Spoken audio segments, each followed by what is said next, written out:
Hello, everybody, and welcome to round 3 of the 2020 F1 World Championship at Hungary. And boy, were we hungry for some action. And boy, did we kind of get it. Yeah, it was difficult conditions at the beginning of the race.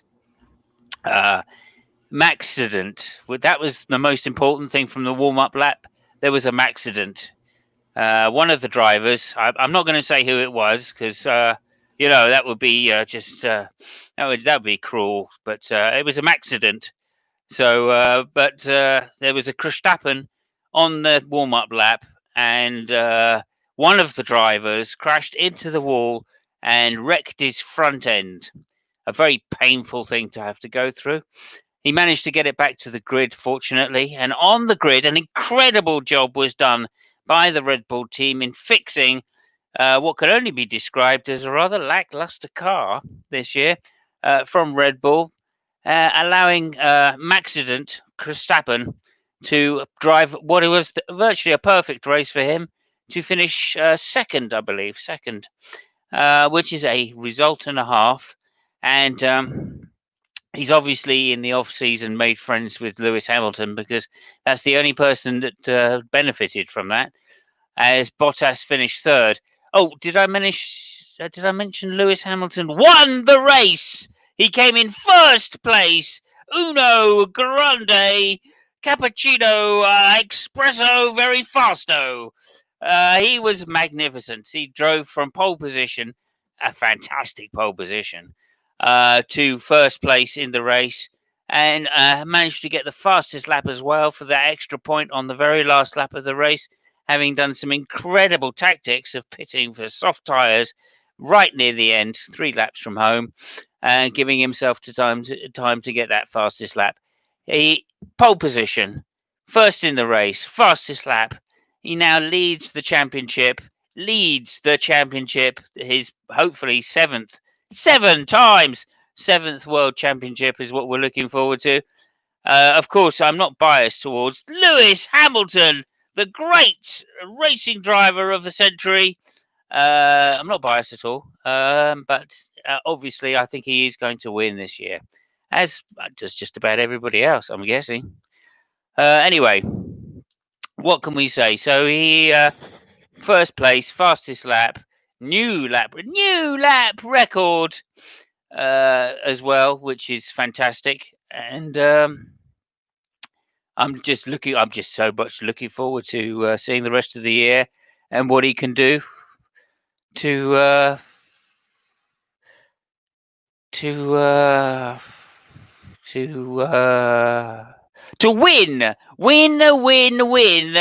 the 2020 World Championship for what would be his 7th World Championship, which is of course a record equaling amount.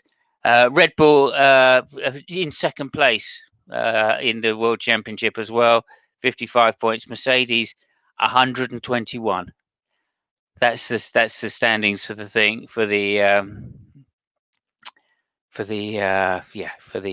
teams. So it looks like Mercedes pretty much already got it. Lewis Hamilton leads the championship, 63 points to 58. That's a 5-point gap now. Insurmountable, as far as I can see, considering the way Lewis is driving. But nonetheless, it's still open. It could be anybody's. Lewis may have some unlucky reliability problems. Not really. He may drive badly and crash his car. Not really. Bottas may improve to be the world's #1 driver of all time. Not really. All sorts of things could happen. But, in this year of Black Lives Matter, it would only be appropriate that Lewis Hamilton becomes the greatest racing driver of all time ever in the history of motorsport and everything. Okay, I don't think I've overplayed the hand too much there. Sideways. But nonetheless, I'm just delighted that, did I say Lewis Hamilton won the race? Oh, fantastic. And that was Hungary, really. Nothing else happened. Was he driving a Renault? He wasn't. He was driving a Mercedes. Oh, okay. Yeah, or Okay. Mercedes, as it might Yeah. be known in the future. Yeah. You know, and I Which do. one was it? Was it the It black was the one or black the one. pink It was the one? black one. Yeah, Okay. no. Yeah. Cool. Yeah. Yeah. Appropriately, it was the black one. Yeah. Was the new Um, one, not last year's model? The new. Okay. no, no, no. Well, I mean, they're all last year's model in Just some way, checking. aren't I they? mean, yeah. You know, if you copy a decent car, you're going to get a decent car out of it, aren't you? Yeah. As opposed to Alfa Romeo, who seem to have been struggling quite a lot. Mhm. Yes, there were problems with Alfa Romeo. We are officially going to name them Beta Romeo now because of the situation they're in. And there was some controversy on the warm-up lap with them as well, but I'll let Fabio fill that in as soon as we're done with the ramble. Ramble. That is my introduction to this podcast. Okay, so Verstappen got second place, a great race by him. Red Bull did very well in general. Alex Albon managed to come up through the pack and do pretty well, considering he started so far back. And, he turns out to be another bit of a whinger as well. I wouldn't have thought, but only because I guess he's under such pressure because obviously he's had one or two bad races, and in Red Bull that probably means you're going to be shot, or if not shot, demoted to their other team, which is Alpha. I don't know how to describe it. I can't remember the name of it now. Alpha Bollocks. That's what it's called. Alpha Bull. Sorry, no. Alpha Tori. Alpha something. Sorry, say again, Fabio. Oh, fuck. No. All right, well, don't say again then, Fabio. It's AlphaTauri. Yeah, Alpha Bollocks. That's what I said. Yeah, okay. That's fine. So that's basically what happened. I won't mention. I didn't see any red cars. I didn't see any Ferraris throughout the whole race. Really, every time I looked away, they went to the back of the grid somewhere and showed some cars racing around. But apparently, Alonso was there, and he just made the comment, Formula 2 car. Really? I believe that was his comment on the Ferraris. Yeah. Are you joking, or did he really say that? I am joking. Yes. Okay, no, because I'm fucking joking because I don't know what. No, not because of you, because I'm just starting taking notes of everything Alonso says from. Why? Yeah. I mean, because I just think that they're going to be useful for next year. I don't know. I mean, might be right. Rumor is it that Sebastian Vettel is going to go to Formula 2, as he says he'll get round a track quicker that way. But anyway, go ahead. No, I mean, the rumors is going to go to Red Bull. Really? I thought he was going to go to Racing Point. I thought the Aston Martin was where he was. So there has been some rumors. Apparently, what is the name of the owner of Red Bull? Markovics, something like that.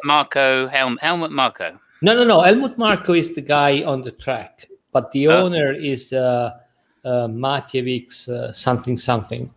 Okay. And there were rumors that he told Helmut Marko to approach Sebastian in order to see, if he's gonna be willing to drive for Red Bull next year. So okay, so no wonder Albon is telling me. Don't put me in traffic. Goodbye, Albon. By the way, yeah. It's been nice seeing you. But yeah, no, that's a shame. But then, if you join a Red Bull, that's what can you expect if you're not? If you don't crash the car every other race, what can you expect, right? Right. Apparently, that's what they like. I don't know. Anyway, there you go. As long as you're doing it quickly, they don't care. But whatever. Okay, so that was the race basically. I would bother telling you the actual positions they all finished in, but I only know that Lewis Hamilton finished first. What can you expect? Yeah. So then was Verstappen second, Bottas third, and Lance Stroll, which is a fantastic driver, fourth. He is very good. Yeah. Okay, yeah, he's very good. He's like the fourth best driver. Well, he's the best Canadian since the last one.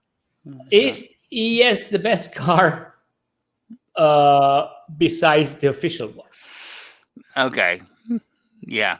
I think we might be taking this too far. You know, Fabio, what you don't understand is it is a completely different color. Yes. Oh yeah, no, you're right. Yeah. Got a point there. have you Tom Basic? Tom Basic is the technical director of FIA, and he said something on the line, and I shit you not. He said something on the line.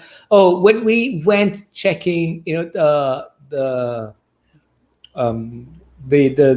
pink Mercedes, the Force India, the Racing Point. Ah, fuck me. I mean that car. Yeah. We just didn't. We just forgot to check. And I kid you not. He said, "Oh, we just forgot to check the brake thingy." Ah, okay. Yeah. Okay. I mean, go ahead. Keep in mind there's some particle listed parts, and I think there is 5 of them. It's the chassis, the aero, the front part. The one that is subjected to tests. For crash tests. Nose. Brake ducts. Right. And I think there is something else I can't remember. But I mean, it's literally 5, and they just forgot to check that. Oh, okay. Yeah. Well, that you're saying this is Fiat. It's what? Fiat. Did you say that was Fiat that forgot to check? Thomas, from someone from Fiat. No. FIA. From the FIA. Is that what you said? FIA, yeah. Okay, yeah. Tom Basic. And they forgot to check the brakes.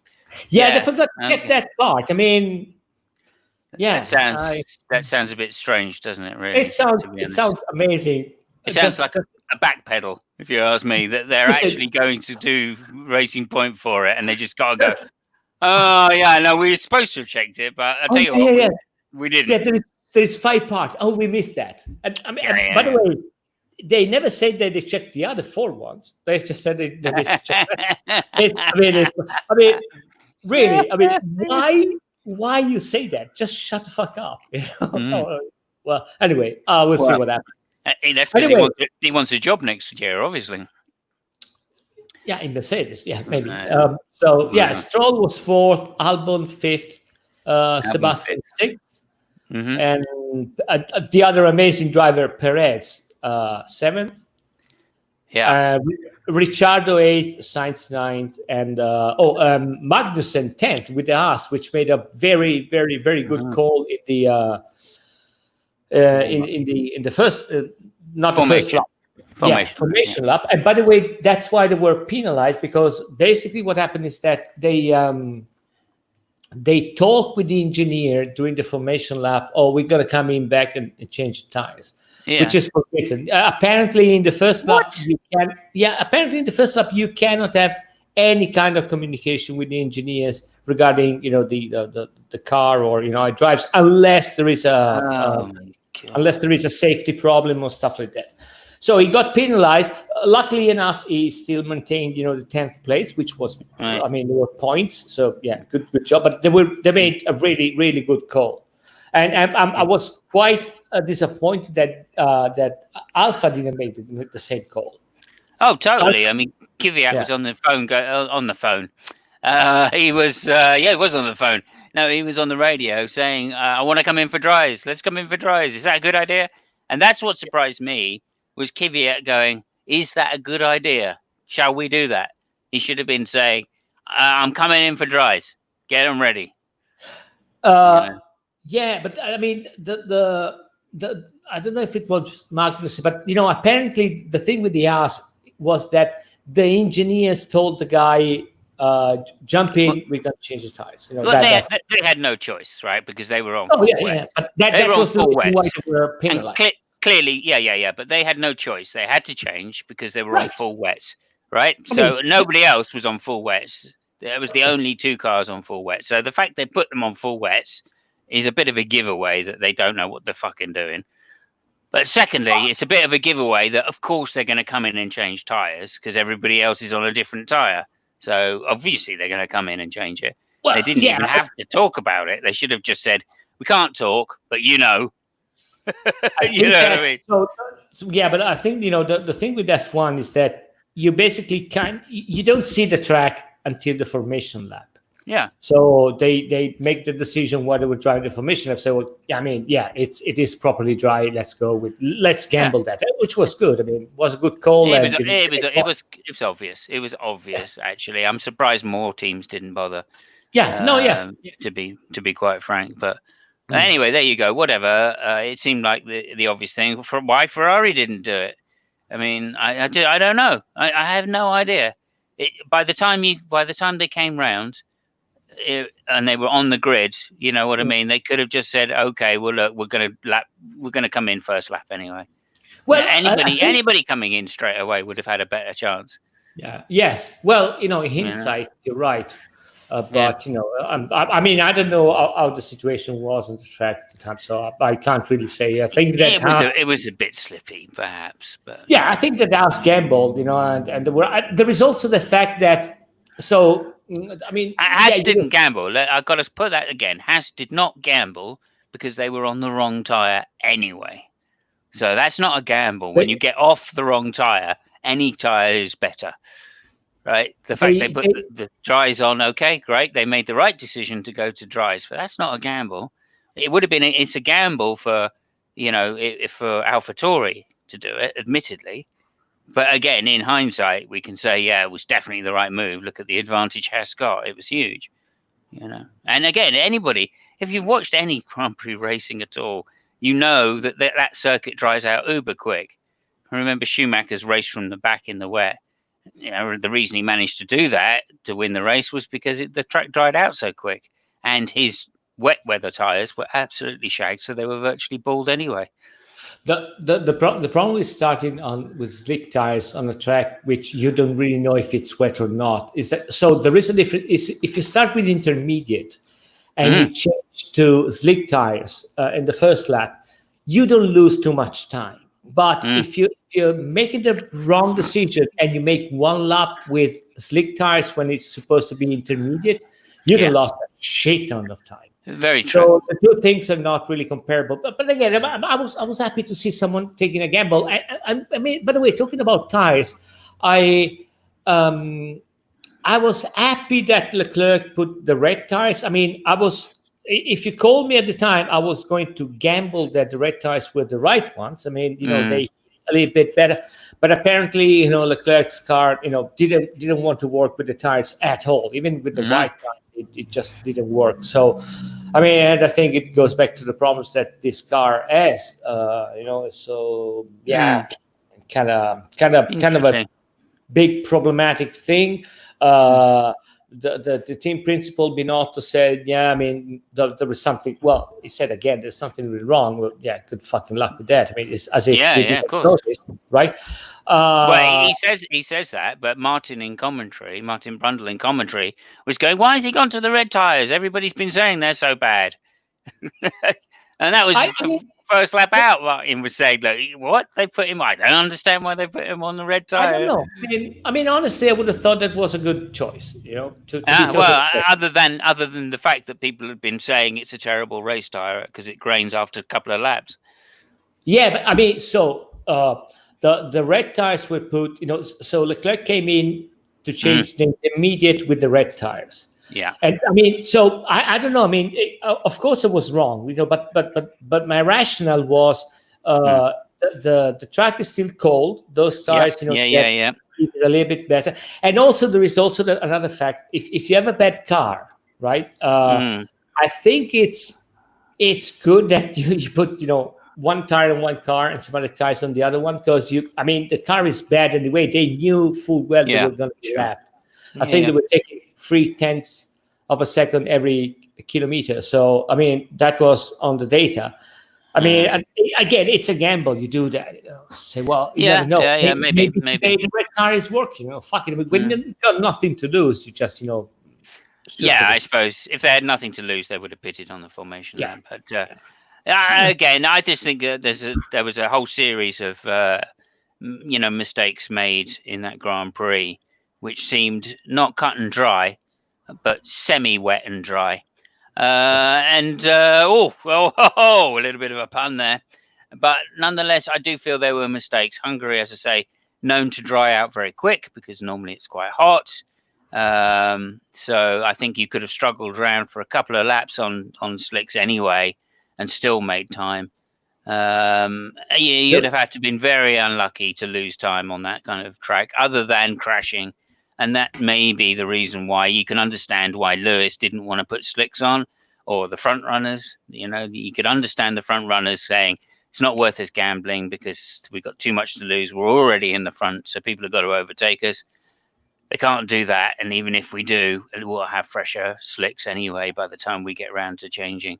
And that's fair enough. You kind of expect that from the front runners. But those down in the midfield and at the back, I got no idea why there wasn't a whole stream of people in the pits. Williams. What the hell? I mean, why didn't Williams make that kind of decision? I agree. I don't know. Other than they don't trust their drivers to keep it on the track under very difficult conditions. And undoubtedly, they were difficult conditions. So, again, kudos to the Haas drivers for keeping it on the track, right, on slicks, even though they lost so much time at the beginning in the first lap or so. Yeah. But, again, knowing the track like I do, like I've seen wet races there, the track dries so quick. It's a matter of laps, or a couple of laps, even from a wet track to a dry track or to a dry line. So there is a good thing about Hungary to be said that thank fuck they're going to race only one race there. That's a good thing about Hungary. Although I wouldn't mind, because then Lewis could win 9 times. I mean, the truck starts. Really, it's 8 times though. That is impressive. 8 times in one circuit. He's breaking all sorts of records again, and I don't mean as a DJ, because I'm sure he is a very good one. What I'm saying is, he is the best driver of the 20th century, probably the 21st century as well, probably ever in the history of anything on wheels. Wow, I mean, I could be biased though. Just a little bit, but yeah. Have you ever been to Stevenage? I mean, Stevenage is a haven of drivers. That's where Lewis is from. No. I spoke to Lewis, dog. He's not happy about being a vegan, but oh my god, yeah, wall to wall. Do you know, he is a bizarre personality, isn't he? Though, you know what I mean? Bizarre is. I think it's an understatement. But well, I mean, he's into everything. He's like a proper millennial. You know what I mean? He's got an opinion on everything. So I gotta love him for that, I suppose. But yeah. Anyway, let's not talk about Lewis all day. But Lewis Hamilton. What do you think Sainz was thinking? Sainz, he was thinking, I wish I was Lewis Hamilton. What the fuck am I going to do next year? Yeah, I mean, I think there's a lot of people that are worried on the grid, because Vettel seems to be threatening everybody's job right now. Yeah. And, Alonso and, oh my God, all these world champions coming, just hanging around all the time. Bloody world champions, wall-to-wall world champions. I don't know. Sainz, I don't know. He had a sloppy race, I guess, but I don't think he's ever been that great in the wet. Do you know what I mean? In those changeable conditions. No, it's a solid driver. I don't know what he's going to do, but it's a solid driver. It seems to be. He seems to be a nice teammate, if you get what I mean. Right? So that would be a good thing for a change in Ferrari next year. Yeah, I mean, he beat Norris, didn't he? So you can't say that doesn't happen every day. No, but I like the guy. To me, it seems to be he's a solid guy. He drives okay. He risks when there are risks to take. I mean, it's someone which.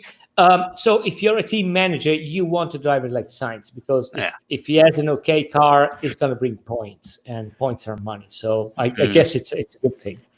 Yeah. Ricciardo made a nice race. I mean, he got 8th. So kudos to the guy. Too bad for Kimi. I mean, that was a very disappointing race from Kimi, and was really sad to see the guy. I mean, he's good on rain, and I think that was his, I would say time to shine, but that was a good chance. Yeah, but it seems to be that car is really going nowhere. Yeah, again, I mean, yeah. Why they're not taking the risk and going, okay, and why are Ferrari not phoning them and saying, look, get you guys in, we want to see what it's like on slicks early, we want to know. I agree. I think that I don't understand it. It was a very confusing race for me. I think that if you're a car that you're already starting from the back of the pack, you should take you should take a chance like us did. We don't really know, but fuck it, we give it a try. I mean, what is the worst that can happen? We get a loss. Yeah. I mean, we're gonna get lost anyway. Yeah. I mean, so yeah, it was. I mean, it was interesting. There was some really interesting, midfield battles, I would say. Albon managed not to crash into anyone, which was good. Yeah, or have anyone crash into him, put his car in a place where someone could crash into him, which is very good, obviously. And a fifth place. Did you say fifth place he got? Yeah, fifth place. Yeah, I mean, that's very good as well, considering he was at the back as well. And he had a terrible weekend in general because the car just wasn't behaving the way he wanted at all from the beginning to end. In fact, he seemed to be kind of, there was a few radio messages there where I kind of felt, well, maybe he's preparing it. Maybe he's preparing the exit. The problem with Albon is that if you look at the data, he got 1 second a lap from Max Verstappen. And I mean, let's not talk about Vettel going to Red Bull. Regardless, that is not something that will make Red Bull people happy anyway. I mean, if they want Max Verstappen to win the championship, which will not be the case this year because the Mercedes is running a different championship. You need someone which can help the guy, and you can't help the guy if you are 1 second slower per lap. Well, and also you have such poor qualifying. I mean, he could help him, but right. But again, I felt, and you don't know this. Red Bull plays such strange games, right? And there was a strange message halfway through where Albon was saying, "Look, give me more power. Why aren't you guys giving me more power?" And it's like, okay, so they don't want to turn the engine up when, well, they got to lose as well. You know what I mean? Surely. Why wouldn't they just turn the engine up if they can do that? Then why not? Well, I don't know. I don't know if they had problems with the engine or not. I mean, they want to be playing the safe side up. I mean, I have no idea. I mean, but still. Yeah. That's kind of what I'm saying. It's like Albon is already putting it out there. Look, right. And guess who did the same thing? Ricciardo, of course. Ricciardo was doing the same thing before he left. It's like, well, look, Red Bull aren't giving me a fair shot at this. I'm not putting an equal car to Verstappen. No wonder Verstappen is outshining me. Yeah, okay. So I think that the difference, and full well, the difference is that Ricciardo going away, he knew that it was going somewhere. Yeah. I don't know where Albon is going to go, if he can go somewhere. I don't think he is going somewhere. I mean, he's a good driver. He's highly rated by Leclerc, Russell, all the Newton, Norris. And these guys have shown themselves to be good racers. So it's not like Albon does. If they're saying Albon is the pick of that lot, then there's got to be something to that. And the point I'm making is Red Bull are deliberately not giving him the same car as Verstappen because, like always, and like they've done for a long time, they favour one driver in their team. They give him all the resources. They give him all the new parts, all the high spec stuff. I mean, I don't know. Well, I mean, what you say is true, but I don't know if this much of a gap can be attributed only to that, if you know what I mean. I think it can if you're having to overdrive a car because you don't have the same power as your teammate and ... But I mean, again, this is all conspiracy. I don't fucking know. You know what I mean? I'm just saying this is strange that this has happened like 3 times in Red Bull's history recently, where the second driver hasn't been given the same car. It turns out, in hindsight, they weren't given the same car, right? Webber, Vettel, Ricardo Vettel, and now Verstappen, Albon. Okay, so I can remember the same thing happening elsewhere, where the second driver was saying, look, they're just not giving me the same resources. So it's not that I'm that slow. It's just I look slow, yeah, because I'm not being given the same car resources. They're playing it too close or too safe, or they think whatever. So Anyway, I think disappointing race from Lando and Ocon. I'm just saying that because of the teammates were way ahead. I don't know what happened to Lando, or well, I don't know what happened to Ocon. To be fair, but yeah, okay, yeah, I don't know. Yeah, it was a pretty race. Would have been yeah, way more interesting if the rain was actually coming. As it's yeah. I supposed to. agree. I agree. I've always found Hungary to be a pretty boring track, even in the wet. So Hungary is a nice race if it rains and there are safety cars. That's the only way you can make an interesting race out of Hungary. Yeah. It is a very old school track as well. Let's just say that. So it's an old bad school. It's a bad old school. Well, I mean, yeah, they were all bad back then because the cars were, didn't have any gimmicks on. So there were hardly any tracks. Monza, Silverstone, Spa. These are the exception. Germany, when Hockenheim was a real track. Those were the exceptions, of course. But of course, they had. Hungary is the pinnacle of the Tilke circuits. The guy which designed the with a fucking horrible. I mean, I can think of any circuit designed by Tilke that is actually a good place to watch a race. Turkey was a good track. I think that was his design, and Turkey was a good track. I think it was one of the last ones that he designed. Oh no, far from it. Are you sure? He's designed several since, hasn't he? Yeah, he has. Huh. Yeah, I'm pretty sure he has. I couldn't tell you offhand because my brain is not working. But didn't he have a hand in Vietnam as well? So we've got another Tilke track coming up. Yeah, I can't wait. Yeah, it looks. No. I've seen it on the 2020 F1 game, and it looks pretty disastrous. I have to say, it's got a long enough straight, so they'll at least be able to use DRS.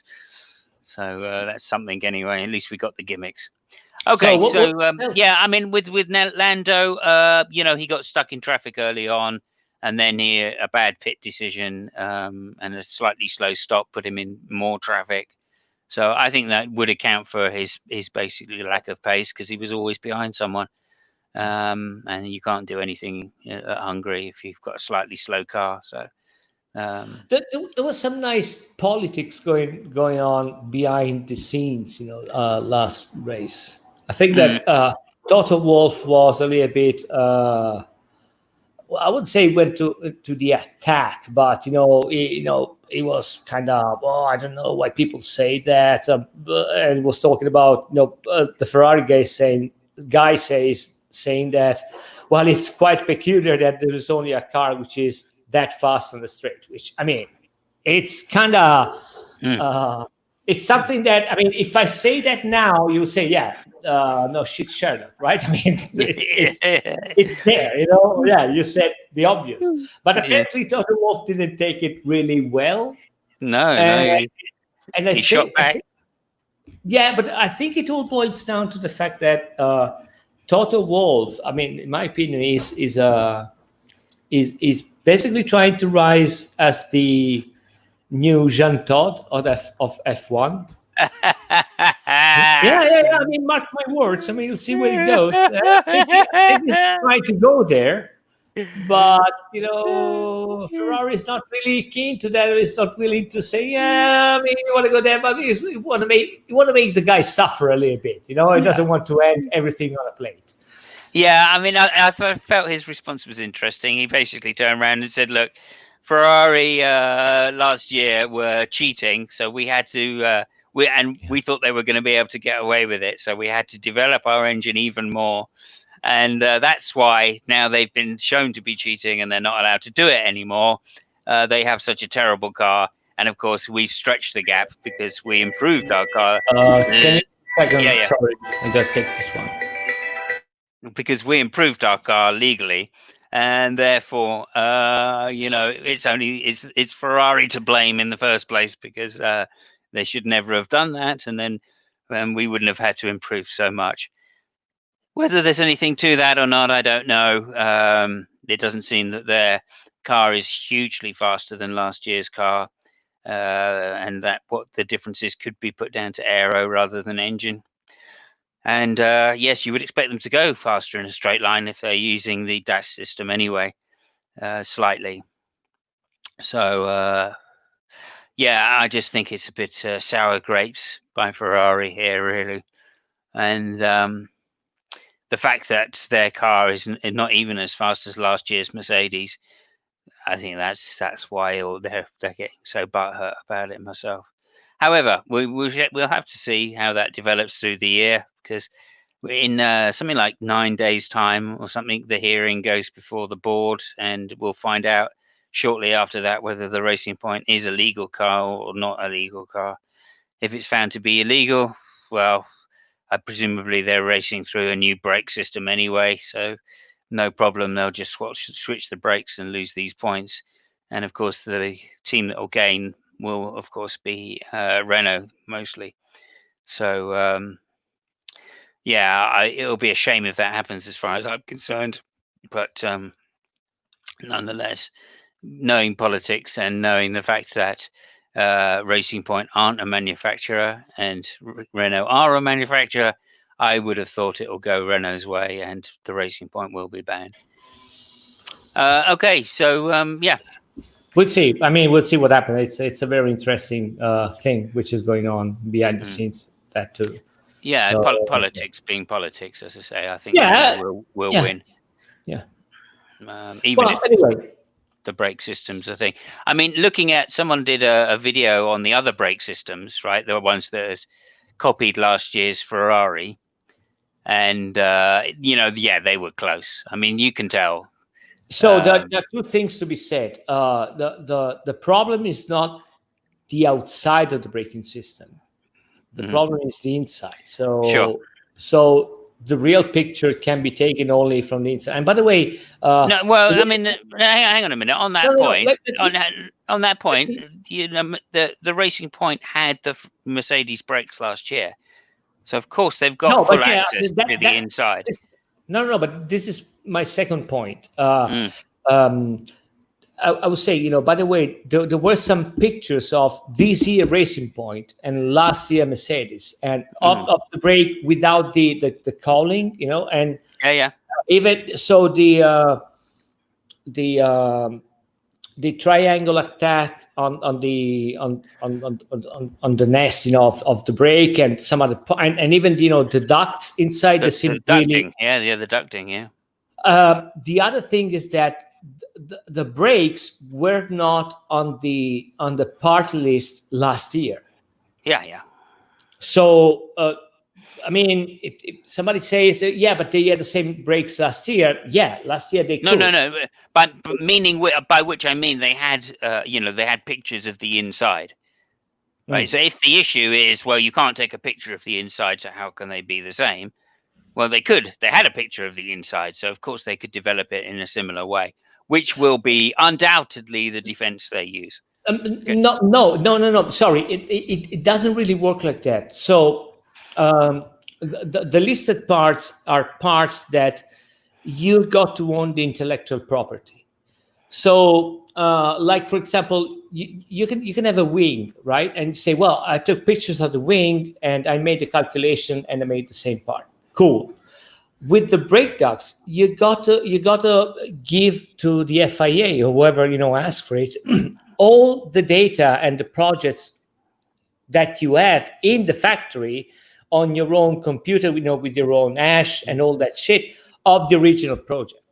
And so it gets really sketchy, and it is really, I don't think it's going to be, I don't know how it works, right, to be totally fair, but I don't know that saying, we made that out of pictures exactly the same. I don't even think that's a good excuse for those parts.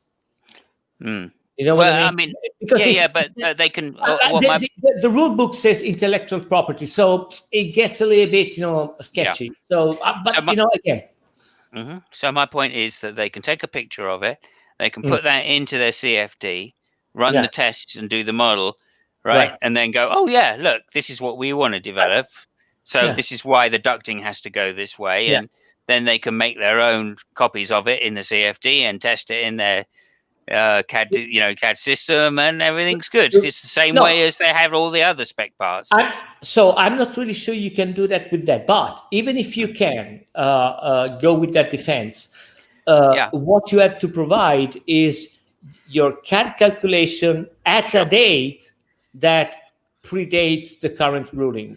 So Yeah. basically, you need to have those. And when you make a car, you make a car usually in June, July, right? So this is where you design a car. Right. So in order for you to be right, you should have all the CADs and the designs, all the shit with that date. Yes. And I mean, and this is what you have to provide in order to. Sure. Well, I mean, again, the dates. All you've got to do is have it in a date. Just after they make it a listed part.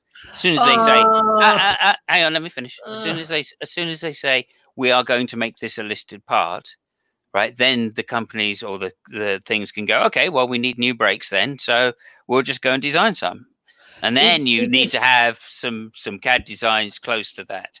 it is. So I mean, it is not that simple. I mean, there are sure. ways. There are ways to check the proper date of a file. First of all, Yeah, of course. and also, I mean, you got to take into consider. I mean, it might get really. I'm not saying it is impossible to do, to pull a stunt like that.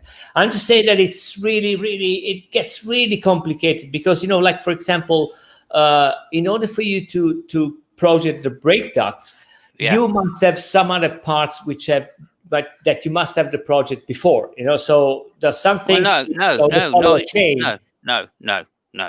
Not if they've just making the parts a listed part. If you could buy them in previously, and those were the brakes you were using, right? Then obviously, as soon as they then turn around and say, right now you need to have your own intellectual property on these brakes, then they're just going to go away and design them, aren't they? No, because the parts must have been designed before the beginning of this year. Yeah, that granted, it has to be done before the season. Right. And that's what I'm getting from Racing Point is they've said they knew that this was going to be an issue, right? They have to be really careful. Again, what I'm saying is that there are some parts which they do not exist in a vacuum. You can design some part only if you have some other parts designed prior. So you got to be super, super, super careful in what you provide. You know what I mean? So I'm not saying they're stupid, but someone might make the stupid mistake of providing, the design of a part and some other part that needs to be designed before with a later date. And listen, I mean, this can't be right. Yeah. Because absolutely. in order for you to make this, you need to have that, and it doesn't work like that. Yeah, no. Again, I think they've been careful with the rest of the car to copy it, but not copy it. And as such, if the brakes were on that list, then I think they would have included brakes.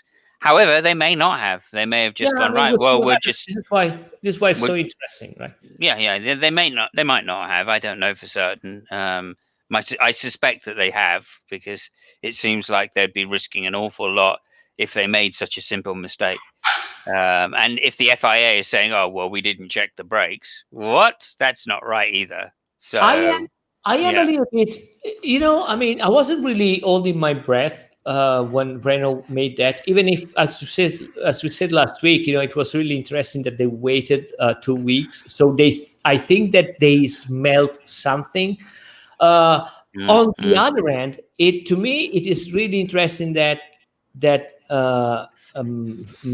Racing Point hasn't provided yet all the things. I mean, if you design that, it's really to say, listen, okay, you're waiting for the part from Mercedes because this is in the what you've written. Fine.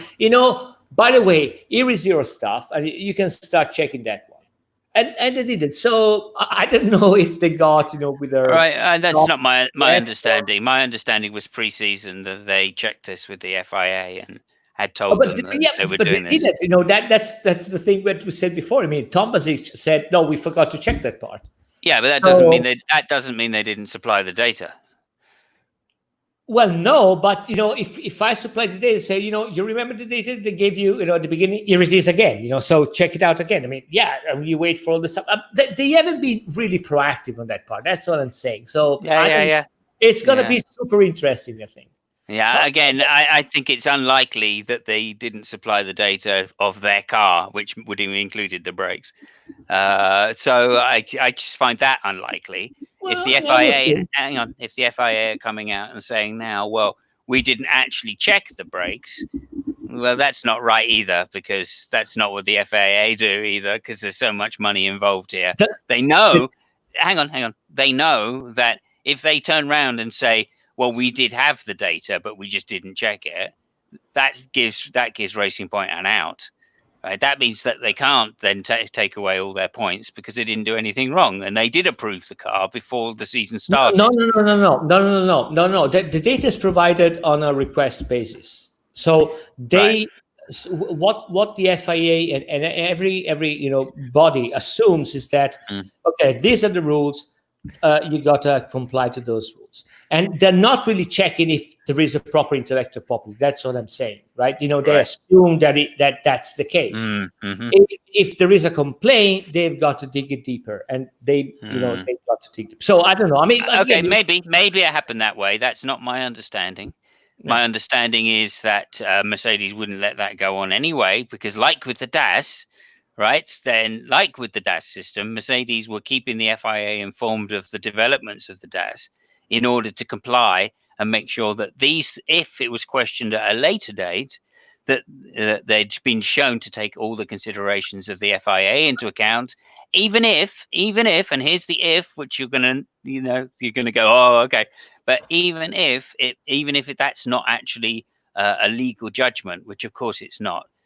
Right, so I'm not saying that the DAS was legal before the season started. What I'm saying is that Mercedes had taken advice from the FIA on whether, if it was questioned, they thought it would be legal. That's not to say it is legal, and I would think, again, this is my supposition, that Racing Point had done exactly the same thing. That they'd taken advice from the FIA and said, look, here's the plans for the car. Do you think, off the record, or as a non-binding judgment, do you think this could be questioned, and do you think it would be legal? I don't see why they should have done that, to be totally fair, because so with the DAS system, I think it's a different thing. My understanding is that Mercedes talked with the FIA even last year about the system of that, and they said no, because the actuation system was not on the wheel. I think they had a lever or something like that. And the FIA, I mean, this is what my understanding, what I read, and what I've heard. The FIA said no, because if you claim that it's part of the steering, it's got to be on the steering, can't be a separate lever. So this year they revised the project, and they actually put it as a component of the steering. And they already asked the FIA, and there was some talk to say, yeah, listen, this is, but we don't see why it is wrong. Now, when the FIA says we don't see why it's not wrong, that doesn't mean that if you make a protest, it's going to be dismissed, because the protest might raise points that the FIA didn't consider, right? With Force India, I don't think that what was happened, because there are some parts that you can buy, like the gearbox, the engine, rear suspensions. I mean, there is a shitload of part that you can actually buy. And Alpha, they do that. AlphaTauri, they all do that. But the thing, and again, I might be super wrong, but I think there is a reason why Renault addressed that specific point.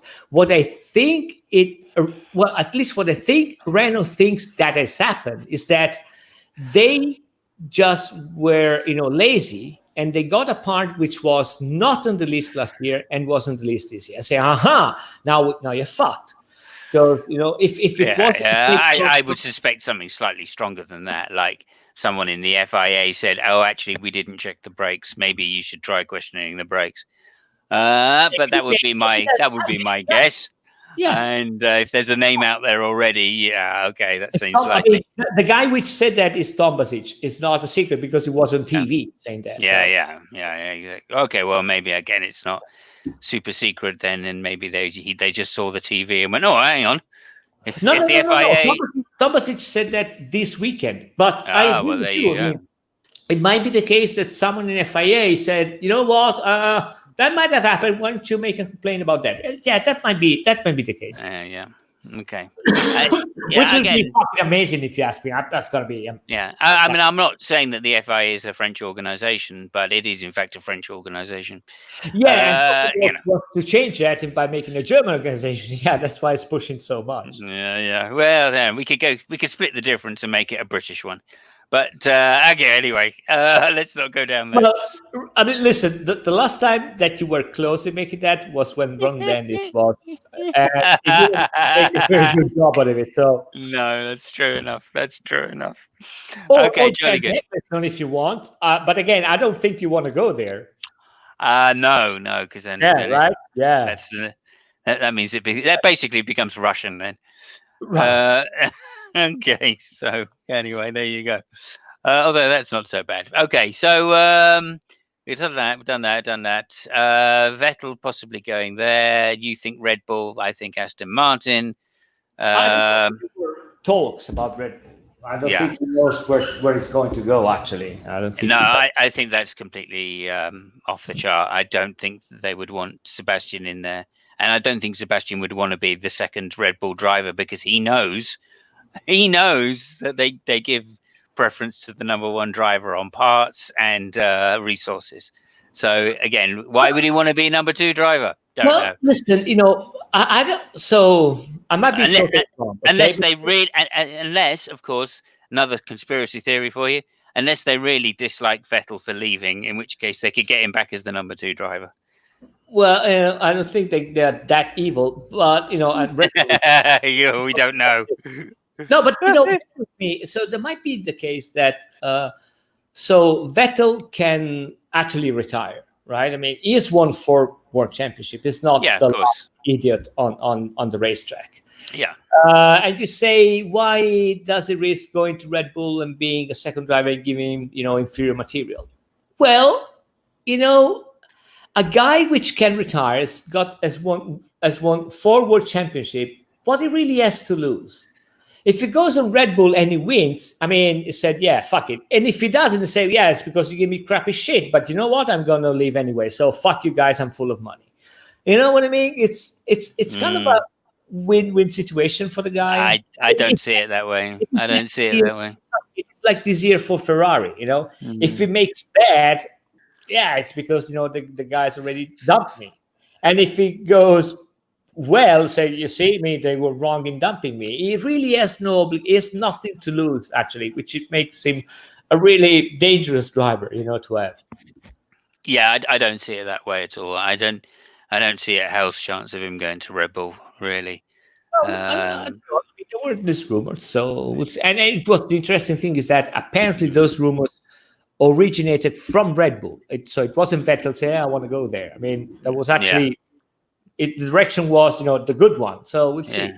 Yeah. So despite the fact in the last few weeks they've been saying, no, there's no chance of Sebastian Vettel coming here, they're now saying, actually, there is a chance. Yeah. Again, it's cat and mouse games as far as I'm concerned, and they're just trying to stop him going to Racing Point, presumably because they know that'll be a threat to them if Racing Point get a top line driver like Vettel. Anyway, that would be my suspicion, that they're just playing games again, political games. And again, I don't see him going there because he knows the situation and the setup at Red Bull. It would be better than anybody because he benefited from it for years. So there you go. I would love to see that anyway. I'd like to see him at Racing Point, I'll be honest with you, even if it's at the expense of Perez, because, that's how that goes. I'd just like to see him there and see what a decent, mid-team can do. Because I do see that as the way forward. Unlike you, maybe I think I don't give a shit about this intellectual property stuff. I Listen, think Racing Point is not a team, right? I mean, Racing Point is a rich guy buying a car for his kid, and he didn't actually buy only the car, but he buy only, I mean, the old saloon. So it is that. I mean, that Stroll guy just came in F1 with a shitload of money, and he just say, okay, yeah, I want to buy this. No, not this one. I mean, okay, I'll buy all that shit. It's fucking amazing, right? So, I mean, kudos to the guy, but still, it's yeah. Again, I think I don't have a problem with it. I think they've done a great I job, don't either. But, and just I think it is the way forward for Formula One, because we've had this problem of the top teams versus the rest because of budgets and etc. etc. And with this budget cap coming in, although it's not going to be as effective as we would hope, of course, because we've had plenty of budget caps in the past that haven't worked. So there's still going to be a difference. I think it makes the mid teams much more competitive, and as such, the mid team battles become more important. I will leave you. Like they were Sorry. in the 80s. Go ahead. I will leave you with a funny thought. Do you know which team in past years actually pushed the FIA for what they were called, I think, company car, which is the same thing that they make in motorcycle? You know, you can actually sell a motorcycle to. Do you know which team pushed the FIA? Let me guess. I'm guessing it would be someone like, I don't know, Force India maybe, or No, it was Ferrari. Ferrari. Okay. Well, that doesn't actually surprise me. Thinking about it, I think it's funny, because they really tried to push that one when they were talking. Well, they started the whole thing off with Haas, really. Right. I mean, and that was when they started us. They said, listen, you want one way to actually cut the costs? Allow us to sell the old car. I mean, even last year car to another team. They said, no, you can't do that. It's not in the F1 DNA or some bullshit like that. Yeah. Now somebody has done basically the same. So, I mean, why? Yeah. It's fun. Fair enough. There is another thing which I'm really happy did not happen. There were talks about giving a penalty to Albon because the mechanics drive this box, which I thought was totally bullshit. I didn't see it. Yeah. I know I don't think it's allowed by the rules, but listen, everybody which has been on a track, they know that you do shit like that. You try to do that, and really, if you want to penalize someone for something, it better be something which actually makes sense. Yeah. Fair enough. I think just as my own opinion, just while we're there, not being able to talk to your engineers on the formation lab, that's just bullshit as well. So, yeah, no, you're right. That's total bullshit. And we would have had a much better race if people had been allowed to say the drivers had been allowed to say, look, it's drying up real quick here, let's get in. Right. So I understand the rationale, something like what happened last year to Lewis, that the engineers couldn't tell him what was wrong in the car, what you have to which knob you have to turn. And so again, I understand the rationale behind it, because two-way telemetry is forbidden, so you can't change the parameters from the pit. So I understand that you can tell the guy how to solve a problem on his, actually how to physically solve, like turn this knob and do this and do that. Yeah. So I get that, but I mean, telling the guy, come in, we're going to change the tires, I don't see it as the same thing. Yeah, even if it was penalized because of the same rationale, but I think it's two different. Yeah, so. Just ruining the race as far as I'm concerned. But anyway, there you go. Okay, well, that's it was again, it was an interesting, or it could have been a really interesting race, but it was a race. Let's just say that it was a race, and as such, it had a result, and as such, I'm happy. And of course, because it's Lewis leading the championship, whether he will continue to do, whether Bottas can make any difference to him, Well, I don't know. We're at Silverstone next 31st, so that's 2 weeks away. No, it's 2 weeks away. Yeah. 2 weeks away, and it's for 2 races. Yeah. So fantastic. At least we're on a decent circuit, Yeah. and I'm not expecting any difference, mind you. It seems to me Lewis is highly motivated, and he seems to be on a series of tracks now which he prefers and suits him. So I can't really see the result being much difference unless mechanical issues avail. And yeah, I mean, I think the whole thing has been blown apart. We were expecting a lot more mid-race or mid-pack action, and it seems to me that Ferrari have let us down by not getting in amongst the Red Bulls to give us any kind of decent second place battle. And so we're down to what is a third place battle, and that seems so track dependent now that we can't really rely on it. So hopefully, more overtaking, a better circuit, we'll go back to an action-packed race, at least in the midfield. That would be my hope. And yeah, thank you very much, Fabio. Anything else you wanted to say on the out? No, I think we covered pretty much. Okay, great. Well, ciao, and I'll see everybody on the next 2 weeks. Thank you. Yeah. Cheers.